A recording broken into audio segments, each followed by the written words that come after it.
Before diving into this incredible story, remember to subscribe to the channel and turn on notifications.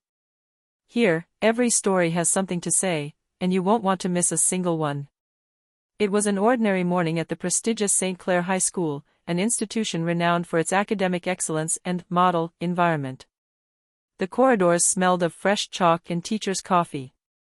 The students, dressed in impeccable uniforms, were settling into their respective classrooms. Amidst this setting, Amara Johnson, a 16-year-old black girl, made her quiet entrance into the literature room. She was new, having recently transferred from another high school. Her elegant appearance, neat braids, and calm gaze contrasted sharply with the usual bustle of the teenagers. Professor M. Laurent Delcourt, a man in his 50s, known for his rigor and arrogance, looked up at her. "Hey, a new girl. I hope you're up to the standard here. This isn't your local neighborhood school," he said, a contemptuous smile playing at the corner of his lips. A few muffled laughs could be heard in the classroom. Amara remained motionless, trying to maintain her dignity. "My name is Amara, sir. I'm here for the advanced literature course." "Amara," he repeated sarcastically. "Well, Amara, here we speak properly, we write properly, and we think properly. So make sure you don't slow down the class." All morning, he constantly corrected her for the slightest mistake, often without good reason.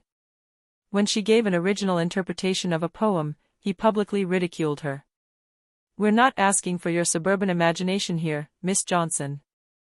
We study texts, we don't invent them." The class burst into laughter. Amara felt her eyes burn, but she remained silent. What Mr. Delcourt didn't know was that the new student he had just humiliated was the daughter of the school principal, Mrs. Grace Johnson, a respected, firm woman, deeply committed to the fight against discrimination. During the break, whispers were already circulating, "She's the headmistress's daughter." But it was too late. The professor's arrogance would backfire on him in a moment he would never forget. Because on that day, he would learn the greatest lesson of his career, that humility is worth more than titles, and that the dignity of a student has no color. The sound of the bell echoed through the corridors of St. Clair High School. The students rushed towards the exit, noisy and relieved that the morning was over. In the classroom, Amara calmly packed her things. Her face was impassive, but her heart was pounding. She had endured the humiliations without retaliating, because she knew who she was, and above all, who was his mother. Mr. Delcourt, for his part, stood proudly behind his desk, watching the young girl leave the room without a word. "The younger generations have no respect anymore," muttered, satisfied to have put her in her place. He took his copies, his worn leather bag, and headed towards the teacher's room. The teacher's room was an enclosed space, saturated with the smell of coffee and paper. Discussions there were always lively, sometimes petty. "So, Laurent, how was your morning?" asked Ms. Gerard, a history teacher, as she poured some sugar into her coffee. "Exhausting," replied with a sigh. "They've saddled me with another new student. Amara Johnson, I think. You should see her, an accent so thick you could cut it with a knife, and she already thinks she knows everything about Baudelaire." "Johnson?" repeated Ms. Gerard, intrigued. "Yes, why?" "Nothing, it's just that the name rings a bell." At that moment, the door suddenly opened. The headmistress, Mrs. Grace Johnson, entered, dressed in a simple but elegant suit. Her bearing commanded respect. Her dark, penetrating eyes scanned the room. An immediate silence fell. Even the most talkative professors stopped speaking. "Hello everyone," she said calmly. "I would like to speak with Mr. Delcourt for a moment, if you don't mind." The man in question straightened up, a forced smile on his lips. "Of course, Madam Director. Is there a problem?" "Yes, it would seem to be an attitude problem." The murmurs resumed discreetly around them. Mrs. Johnson closed the door behind them, and in a calm but icy tone, she said, "I just learned that a student was publicly humiliated in class this morning. A student named Amara Johnson." "Ah, yes, that young girl," he began, feeling uneasy. "I simply wanted to teach her academic rigor. She seemed a little, let's say, out of her element." Ms. Johnson crossed her arms, staring at him without blinking. Out of his element, she repeated slowly that I see. And what makes you think that? The way she speaks? The color of her skin? Or simply the fact that she dared to have an opinion? The professor turned pale. But come on, madam, I have nothing against her personally. I certainly hope so, that she replied in a soft but firm voice, because Amara Johnson is my daughter. A heavy silence fell over the room. Mr. Delcourt's face went colorless. His hands trembled slightly. I didn't know. No, you didn't know, that she cut in, and that's precisely the problem. You didn't bother to find out. You judged before understanding, despised before listening. Ms. Johnson paused, then added sharply. At St. Clair, we cultivate minds, not prejudices. You have crossed a line that I will never tolerate here. She stood up, walked towards the door and concluded. We will discuss your future at this institution again later. For now, I suggest you reflect on the difference between teaching and humiliating. She left, leaving Mr. Delcourt alone, devastated, his pride shattered. In the corridor, Mrs. Johnson spotted Amara, who was waiting discreetly for her. She placed a hand on her shoulder and said softly, "Don't worry, my daughter. Sometimes, silence is the most beautiful answer. But justice always finds its way in the end." The afternoon dragged on in an unusual tension. Rumors were circulating throughout the school. Professor Delcourt got into trouble with the headmistress. He humiliated his daughter without even knowing who she was. In the courtyard, the students exchanged whispers, a mixture of curiosity and astonishment. Some laughed nervously, others remained silent, embarrassed to have laughed that morning at the teacher's remarks. Amara, however, remained calm. She followed her lessons as if nothing had happened, her gaze fixed on her notebooks, while the murmurs followed her down the corridors. At precisely 4 p.m., an extraordinary meeting was convened in the large council chamber. Around the oval table sat the headmistress, Mrs. Grace Johnson, the dean of professors, the parent representative, and 4 teachers. The atmosphere was heavy. The ticking of the clock seemed to resonate louder than usual. Mr. Delcourt entered, his shoulders slumped, his glasses trembling slightly between his fingers. He, who usually stood straight and self-assured, suddenly seemed fragile. "Please sit down, Mr. Delcourt," said Ms. Johnson calmly, "that we need to discuss the events that occurred this morning." "Madam Director," he stammered, "I admit that my words may have seemed clumsy. But I assure you that I had no intention of hurting your daughter. I simply wanted to instill discipline in her." The dean, Mr. Riviere, intervened. "Laurent, we've all heard things. The students reported that you ridiculed her several times in front of the class. That's not discipline, that's humiliation." Ms. Johnson remained silent for a few seconds before continuing.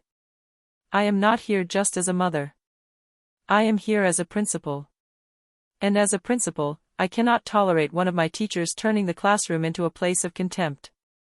A murmur of approval rippled through the table. "You know, Mr. Delcourt," she continued, "I have been running this school for 15 years. I have seen students make mistakes, teachers excel, but I have never tolerated condescension. Today, you have broken a fundamental principle, respect." The professor kept his head down. "I understand, and I am ready to apologize to Amara." "You will do it," she replied, "but not only to her. You will apologize in front of the whole class, because it was in front of them that you belittled her." He looked up, surprised. "In front of the students?" "Yes. This will be a lesson. Not just for you, but for everyone.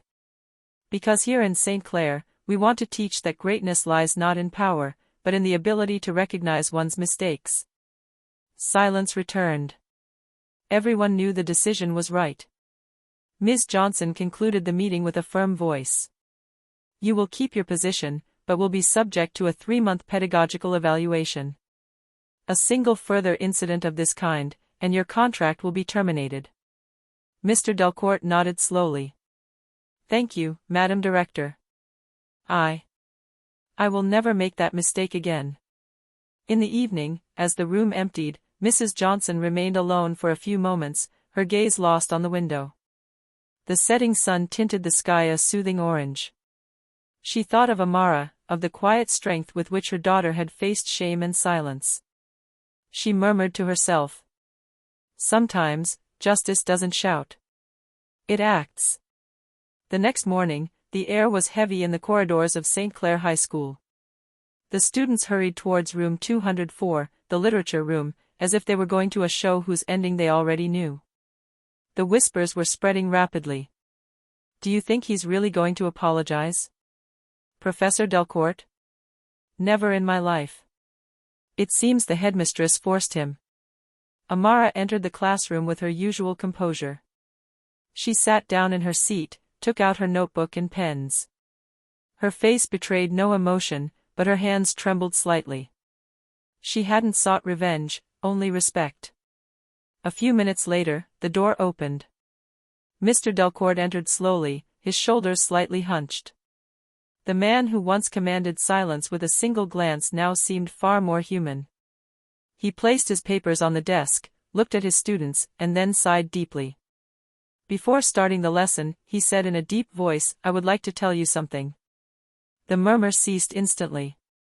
You could almost hear the wind rustling against the windows. "Yesterday, I behaved unacceptably towards one of you. I disrespected a student, a person. And I did so in front of the entire class." He turned to Amara, his eyes filled with remorse. "Miss Johnson, I judged you without knowing you. I humiliated you when you deserved only respect.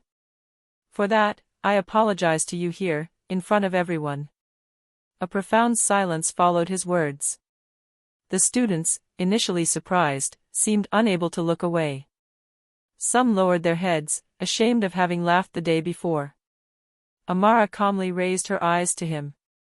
Her voice, soft but firm, finally broke the silence. "Thank you, Mr. Delcourt. I accept your apology. I just hope that one day, no student will be judged before even having the chance to show who they are." A murmur of approval rippled through the room. This wasn't revenge. It was a lesson, for everyone. The lesson resumed, strangely peaceful. Mr. Delcourt spoke differently that day. Less arrogance, more attentiveness. When Amara offered an interpretation of Victor Hugo's poem, he listened to her until the end, nodding his head respectfully. At the end of class, as the students were leaving one by one, he called her softly. "Amara?" "Yes, sir." "Your mother is an exceptional woman. But I believe that you're not far behind." Amara gave a small smile. "Thank you, sir.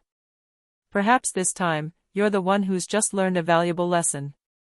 The teacher watched her walk away down the corridor, her schoolbag over her shoulder, her head held high. And, for the first time in a long time, he understood the true meaning of the word teach. In the following days, something changed in the air of St. Clair High School. The students, usually distracted and talkative, seemed more attentive. The teachers, for their part, were more careful in their words. What had happened between Mr. Delcourt and Amara had left a mark, silent but deep. Amara, without ever speaking about it, had become a symbol. Not that of revenge, but of quiet dignity. The younger ones looked at her with respect, the older ones with admiration. She hadn't shouted, hadn't insulted, hadn't sought to humiliate anyone in return. She had simply let the truth speak for itself. In her office, Ms. Grace Johnson observed the high school courtyard through the window. She watched her daughter walking among the others, serene, with a peaceful expression. Mr. Delcourt crossed the courtyard to the other side, his step more humble, his greetings more sincere. Since the incident, he had changed. He took the time to listen to his students, to encourage rather than judge. Mrs. Johnson smiled gently. She knew that, despite the pain of the moment, something good had come from this mistake. One morning, a few weeks later, Mr. Delcourt decided to dedicate an entire lesson to an unusual topic: prejudice in literature and in life. He began by quoting a line from Maya Angelou. I've learned that people will forget what you said, forget what you did, but they'll never forget how you made them feel. Then he asked his students. Who among you has ever been judged before even being understood? Hands were raised, timidly at first, then in increasing numbers. Each person told a small part of their story, a hurtful remark, an injustice, a doubt. Amara, for her part, remained silent until the professor invited her to speak. And you, Amara? What have you learned from all this? She took a short breath, then replied gently. I learned that sometimes you have to go through pain to teach respect. And that even those who hurt us can change, if they decide to listen. An emotional silence followed his words. Mr. Delcourt nodded slowly. That day, he understood that it was not he who had taught Amara a lesson. She was the one who had just given one to the whole class, and to him, especially. The bell is sleeping. The students left in a murmur of respect. Mr. Delcourt remained alone for a moment, staring at the blackboard where Amara had written, in white chalk. Dignity is the most beautiful response to contempt. He remained before these words, rereading them slowly, his heart at peace. Then, with a rare smile, he thought to himself that this sentence deserved to be displayed on the wall of the high school. A few weeks later, Ms. Johnson organized a meeting for all the students and teachers. In the center of the main hall, a sign was unveiled. In gold lettering, it read, St. Clair, a place of excellence, listening and respect. Inspired by the strength of Amara Johnson. Applause rang out. And Amara, her eyes shining, understood at that moment that justice doesn't need a clamor to be heard. It speaks in silence, and its echo lasts forever.